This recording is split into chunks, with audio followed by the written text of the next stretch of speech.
dyan ay David. Ito yung mga manok namin na nag-aaway ngayon. Sana maintindihan niyo po ang pag-aaway nila dahil sa isang puto.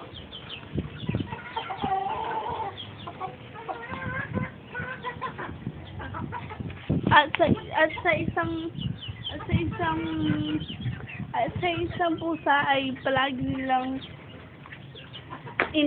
tinatagal yung mga manok dahil trip lang niya. Panoorin niyo po at wala na pala. Ito na lang pag-aaway ng manok.